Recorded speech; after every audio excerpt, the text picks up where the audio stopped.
Hi, this is TW Huang. Today I'm going to talk about Control Taskflow Graph or CTFG programming model in Taskflow.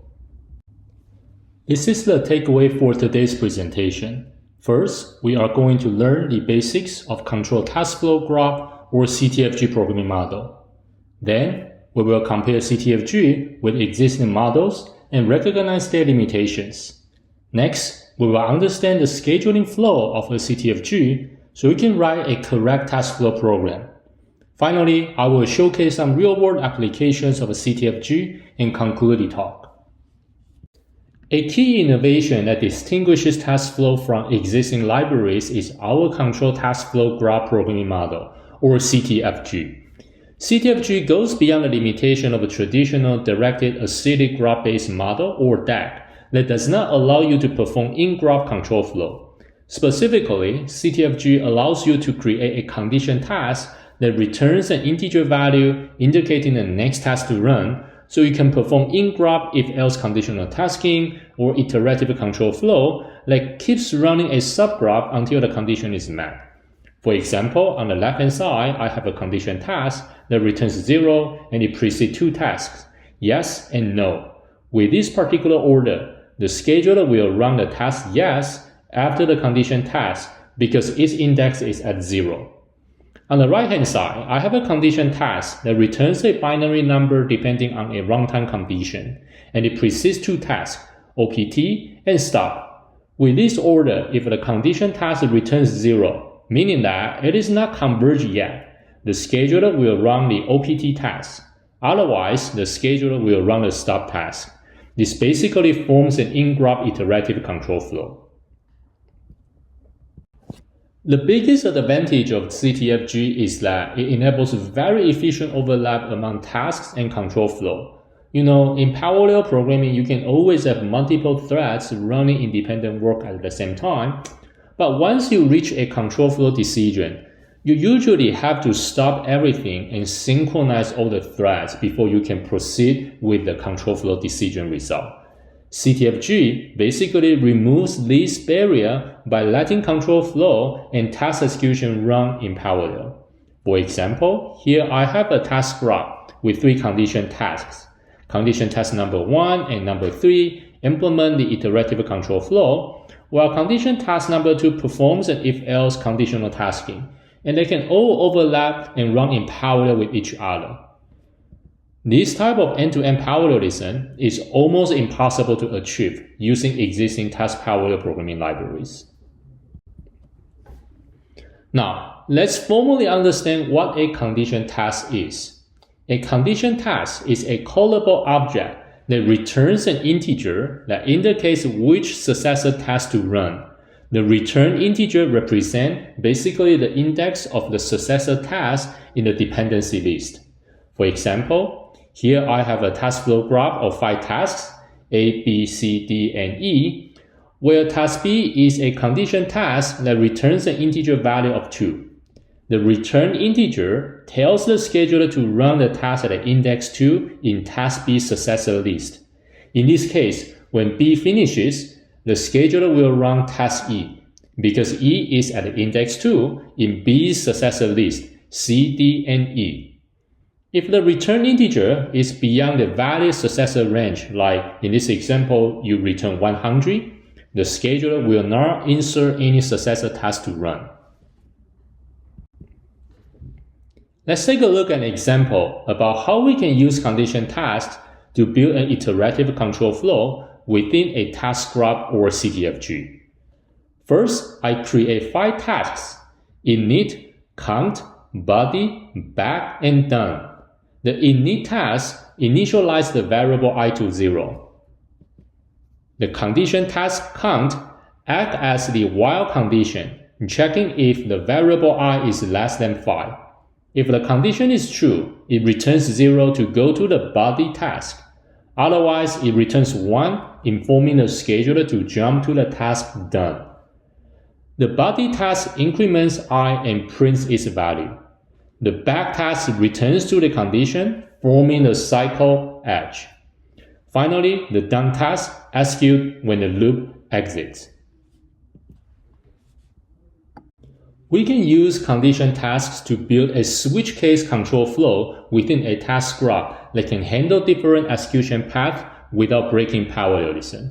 In this example, we create 6 tasks: source, switch count, case 1, case 2, case 3, and target. Source task runs first. Then SW count decides randomly which case task to execute. The 3 case tasks can each run depending on the switch outcome. And finally, target runs after any case finishes. Notice that the 3 case tasks, case 1, 2, and 3, must also be the condition task because the target depends only on one case task, meaning that as long as one case task is executed, target task should follow. Condition tasks can actually handle very complicated scenarios such as nested cycle and non-deterministic control flow. In this example, I create a task graph of 5 conditional cycles. Each condition task flips a binary coin to decide the next task to run. If it returns 0, it moves on to the next task. If it returns 1, it goes back to the first condition task.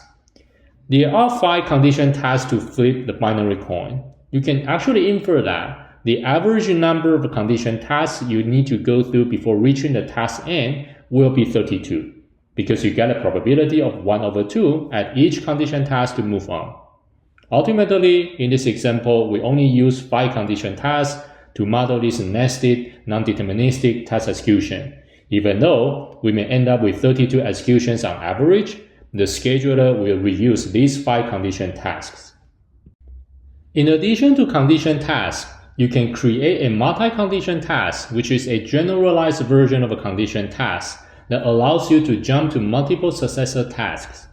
You can create a task that returns a small vector of integers that indicate a set of successor tasks to run. The TF small vector is very similar to standard vector, but it comes with small buffer optimization that can reduce heap allocations for small numbers of elements. In this example, the multi-condition task A returns 0 and 2. So the executor will schedule its successor tasks at indices 0 and 2, which are B and D. Again, if the return integer index is beyond a valid successor range, such as returning -1, the scheduler will not insert any task to run. Now we have understood the fundamentals of a CTFG. Let's compare it with existing models and recognize their limitations. How do existing task parallel programming or TPP libraries handle control flow? We know most existing TPP libraries rely on directed acyclic graph or DAG models. They do not natively support conditional execution or iterative execution like cycles. As a result, all the control flow decision making must happen outside the task graph. A common approach or workaround is as follows. First, you manually partition the task graph around control flow points, which we refer to as out-of-graph control flow. Then, each of those partitioned graphs is synchronized at the control flow boundaries. You know, this approach works just fine, but it is not optimal because it limits end-to-end parallelism and increases user-side code complexity. Let's take a look at an example below to better understand this problem. Here, I have a task flow graph with an iterative control flow, where everything is integrated in a single CTFG. If I want to program this task graph using a non-task flow library like Intel's TPP, I need to manually partition the task graph using a do-while loop. This partition suffers from iterative synchronization costs, such as launching the graph and waiting for the graph to finish at the end of each iteration. To better understand this problem, this slide compares the performance of the previous slide between in-graph and out-of-graph control flow implementations. As you can see from the code example below, in-graph implementation integrates everything in a single graph entity using condition task, while out-of-graph implementation partitions the task graph into 3 pieces and runs them with external control flow logic. As you can see from this figure, when you partition a workload with out-of-graph control flow, you end up paying a large amount of synchronization cost. For example, At 1 million iterations, the difference can be over 200x. If the graph becomes slightly complicated like this example where we have seen before, it has 3 condition tasks within the graph. There is no easy way that you can partition it, or the partition can be very messy. For example, one possible result may produce 5 partitions, BCD, AF, EK, GHI, and LM. Then you must determine how to synchronize these 5 partitions with the 3 control flow conditions. It is not very easy to do this perfectly because the runtime of these tasks can vary a lot. As a result, the parallelism of doing this is not end-to-end. Again, without CTFG, this type of end-to-end parallelism is almost impossible to achieve using existing task parallel programming libraries. Now, we are going to understand the scheduling flow of a CTFG. In order to schedule a control task flow graph, or CTFG, which may have a conditional execution or a cycle, Taskflow defines 2 dependency types, strong dependency and weak dependency. A strong dependency is a preceding link from a non-condition task to another task. A weak dependency is a preceding link from a condition task to another task. In our example, strong dependencies are always marked in solid line, and weak dependencies are marked in dashed line. The scheduling flow is as follows. Taskflow always starts with tasks that have 0 strong and weak dependencies. When a task is popped out from the queue, Taskflow will branch its scheduling decision based on whether the task is a condition task or not. If the task is a condition task, we will invoke it, get a return index, and insert a successor at that index in the condition task's dependency list. Otherwise, we will invoke the task and decrement the remaining strong dependencies of each successor task. If any successor's remaining strong dependencies reach 0, we will insert it into the scheduling queue. Let's walk through the scheduling flow using a simple example that has an in-graph iterative control flow. This graph has 3 tasks: init, count, and stop. Init is a task that does some initialization work. Count is a condition task that iterates until returning 1 and moves on to the stop task. The table here shows the dependency count of each task. Init has 0 strong dependency and 0 weak dependency. Count has 1 strong dependency from init and 1 weak dependency from itself. Stop has 1 weak dependency from count. When we submit this task graph to the executor, the runtime will start with the init task because it has 0 strong and weak dependencies. Then, the scheduler moves on to the condition task count. If the condition task returns 0, the scheduler will include the count and run it again. Otherwise, the scheduler will move to stop. While conditional tasking is very powerful, it can be very easy to make mistakes. Taskflow does not make too much assumption about your graph, so it is entirely your responsibility to ensure the given CTFG is valid. And the valid CTFG is basically a graph that is schedulable and race-free. Below, I'm showing you some common pitfalls in CTFG programming. The number 1 mistake in CTFG programming is a graph that cannot be scheduled. For example, the graph in error number 1 has no source task to start, because Taskflow always has to begin with tasks that has 0 strong and 0 weak dependencies. A simple fix to this problem will be adding a source task before the condition task A. In the next example, error number 2, task race can happen on task D when task C returns 0. That is because when E finishes, these strong dependencies will drop to 0, and it will start to run. If C then returns 0, task D will be executed again. To fix this problem, you need to add an auxiliary task, say daux, which basically enforces the condition that both daux and E must be satisfied in order to run task D. The final example has a very similar problem. When task P returns 1 and N returns 0, a task race can happen at X. Now, I would like to show you some real-world applications of CTFG. The first use case is k-means clustering algorithm, where we implement an iterative centroid update using CTFG. As you can see from this figure, k-means clustering algorithm begins with k randomly chosen centroids and assign each data point to the nearest one. Then, each centroid moves to the average position of its assigned points. We repeat this process until all the centroids stop changing. In terms of the CTFG, we start with an init task that initializes k random centroids and moves on to the task that cleans up all centroid data from the previous iteration. Then, we use a parallel for algorithm to update new k centroids in parallel.